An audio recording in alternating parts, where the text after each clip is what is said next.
Hello everybody. I want to just do a quick recording for you that talks a little bit about nursing research. Everybody always asks what's so important about nursing research, and basically how does this really apply to real life? And the big question is, what has nursing research really done for me? So I'm just going to go through a little recording here to kind of show you, see if I can answer those questions. What has nursing research done for me? Some of you may recognize these two scales right here. These are both some very popular pain scales that we use to assess pain in some of our patients. The one on top is the Wong-Baker FACES scale, which was developed, you guessed it, by nurses, Donna Wong and Connie Baker.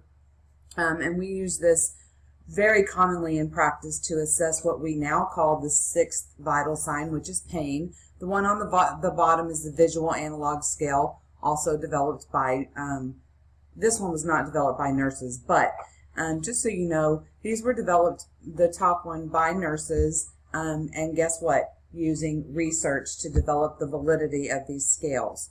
So this is one thing that nursing has done for us, using research. This is the Braden scale, which we use to assess pressure ulcer risk. Some of you may be familiar with this. If you're not yet, you probably will be very soon in your nursing student career. Once again, something that was developed by nurses using research. So this is something that you're going to see used in your practice. A lot of you are probably very familiar with hospice care. This was, the concept of hospice care was developed by Dame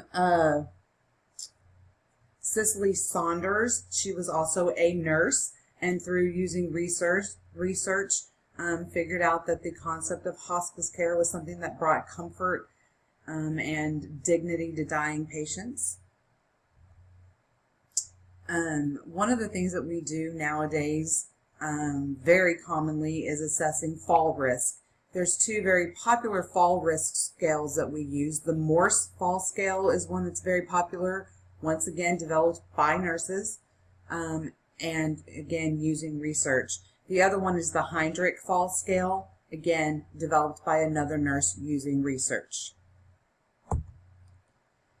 There's a video attached to this. I'm not going to show you the video right now, but as you go through this program by yourself, watch this video. It talks about nurse to patient staffing ratios and how research has shown that patients are safer and use less money when you have adequate nurse-to-patient staffing ratios, particularly with RN staffing. This is research that, again, was done by nurses. There's a very good article that you can access at this website down here. It was done by the National Institute for Nursing Research that outlines 10 landmark nursing research studies. Very innovative nursing research studies that look at all sorts of things like coping skills for teen diabetes management, gender-based pain management, which talks about different ways that we can treat pain in women versus men because we perceive pain differently, and we can treat pain differently using different methodologies. Again, the nurse-patient ratios, home care for low-income mothers that will bring about different outcomes by being able to treat those things. And that's just 4 of the studies, but there are 10 of them outlined in this document that are very interesting. Finally, I want to show you this one study. Now, you're going to look at this page and you are going to freak out.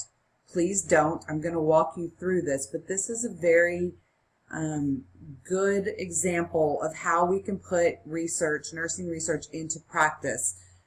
Looking at this slide, this is an example of a whole bunch of different studies. You see over here, these are all kinds of different studies that look at the use of heparin versus saline to flush central lines to keep them patent. And what they were looking at was which was better in keeping central lines patent, heparin versus saline. Now, even if you don't understand all of these numbers and all of these statistics as to what they mean, what I want to draw your attention to is over here, this graph. Now on the left side of the graph, this is showing you the efficacy of saline to keep the lines patent, and the right side over here is the efficacy of heparin to keep the lines patent. So how many over here stayed patent with saline, and how many over here stayed patent with heparin? So you can see that far more of the central line stayed patent with heparin versus saline.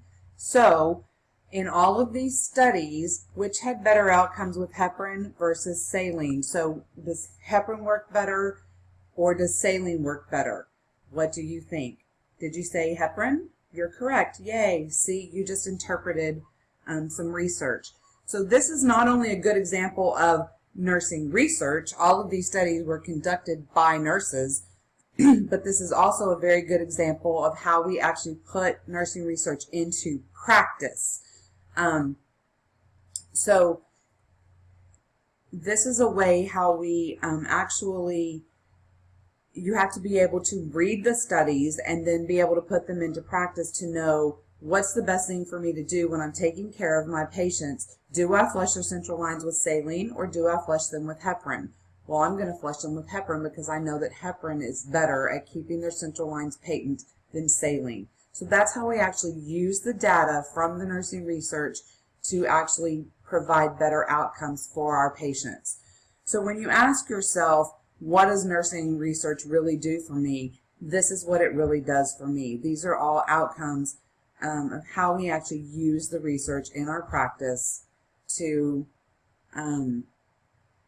make research work for us. So next time you're thinking about why do I have to take this class and why is research really important to me, I hope that kind of helps you figure out some of those answers. It's not just something I have to do, it's something that actually keeps us in practice and we use it actually in practice. So I hope that helps you kind of figure out why this is important. Thank you, and I hope you enjoy learning about some research.